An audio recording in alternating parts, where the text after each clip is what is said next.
मैं सरसरी सा एक अर्ज़ ज़रूर करूँगा जनाब स्पीकर। इस पार्लियामान की एक सबसे बड़ी आईनी जिम्मेदारी है बजट को पास करना, और जब बजट यहाँ प्रेजेंट हो जाता है तो आइन और रूल्स के मुताबिक लिखा हुआ है कि सारा बिजनेस पार्लियामान का स्टैंड स्टिल पे आ जाता है, क्योंकि आवाम के लिए ये फैसला करना कि मुआल उनसे कितने पैसे कलेक्ट किए जाए और कहाँ उनको खर्च किए जाए, ये एक बहुत बड़ी आइनी और कौमी जिम्मेदारी है। मैं जनाब स्पीकर जिक्र करूँगा, पाकिस्तान का पहला बजट जिस वक्त पेश हुआ तो उसमें 11% डेफिसिट था, और मौजूदा बजट जो पेश हो रहा है इसमें 64% डेफिसिट है। वो पहला बजट जो जी मलिक साहब एज ए फाइनेंस मिनिस्टर ने पेश कर लिया था, और लियाकत अली खान साहब ने उसको कहा था कि ये ऑर्डिनरी मेंस का बजट है, तो उन्होंने एक लफ्ज़ कहा था, उन्होंने कहा था जब पाकिस्तान बना तो हमारे पास 23% डेफिसिट मिला है, लेकिन आज हमने 11% डेफिसिट का बजट पेश किया, लेकिन पूरे पाकिस्तान में लोगों ने कहा कि ये घाटे का बजट है। मैं समझता हूँ मौजूदा बजट कौम के लिए और मुल्क के लिए, दोनों के लिए घाटे का बजट है। जनाब स्पीकर, इन्होंने एग्रीकल्चर सेक्टर को इग्नोर किया है।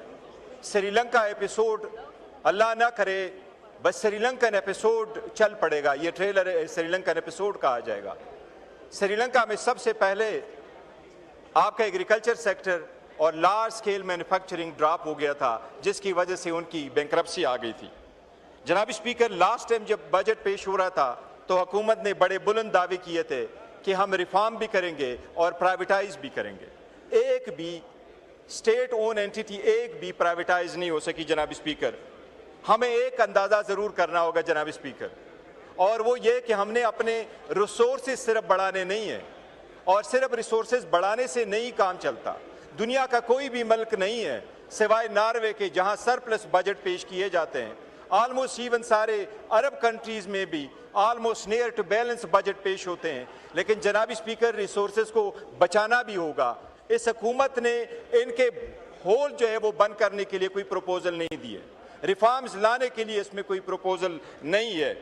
जनाब स्पीकर, रिसोर्सेज की जब तकसीम होगी तो वो तकसीम जनाब स्पीकर वो रेशनल बुनियादों पे हो, वो एक आम बंदे को वो पहुंचे। जनाब स्पीकर, लास्ट टाइम जब बजट इस ईवान ने पास किया उसमें 313 बिलियन फाइनेंस मिनिस्टर साहब बैठे हैं, 313 बिलियन बेनज़ीर इनकम सपोर्ट के जरिए से खर्च हुए। कल जो ग्रांट्स गवर्नमेंट के मंजूर हुई हैं इस ईवान की तरफ से जनाब स्पीकर 750 ऑलमोस्ट बिलियन रुपीस जो एक्सेप्ट हुई हैं, वो बैतुल-माल के लिए, बेनज़ीर इनकम सपोर्ट के लिए और पॉवर्टी एलिवेशन के लिए, लेकिन इसकी तकसीम मुनसिफाना नहीं हो रही, इनमें एफिशिएंसी हुकूमत नहीं दिखा रही है। जनाब स्पीकर, इसकी जिंदा मिसाल यही है कि अगर बेनज़ीर इनकम सपोर्ट के पैसे 313 अरब रुपए लास्ट ईयर हमने सही बांटे होते तो हमारी एक बहन, एक वमेन बहावलपुर में क्यों मर जाती सिर्फ भूख की वजह से। ये अफसोस का मुकाम है हम सब के लिए। जनाब स्पीकर, ये बजट मैं नहीं समझता विजनरी बजट है, इनको विजनरी बजट देना चाहिए था, फाइनेंस बिल में वो रिफॉर्म लाने चाहिए थे। इनको एक बात का एहसास करना होगा, इन्होंने ऑस्टेरिटी प्लान नहीं दिया। फेडरल बोर्ड ऑफ रेवेन्यू जनाब स्पीकर 1000 होंडा गाड़ियां ली थी। जनाब स्पीकर, पूरे दुनिया में कोशिश की जाती कि ऑस्टेरिटी प्लान आ जाए। आप अमेरिका की मिसाल उठा लें, उनके आईआरएस में 1970 से 15,000 लोग मौजूद हैं, आज भी उनके आईआरएस में 15,000 इनकम टैक्स में लोग मौजूद हैं, टोटल लोग वो 85,000 मौजूद हैं। पर उन्होंने गवर्नमेंट डाज जिस वक्त को लेके आए, government efficiency, department of government efficiency, तो इलान मस्क ने 20% कम कर लिया।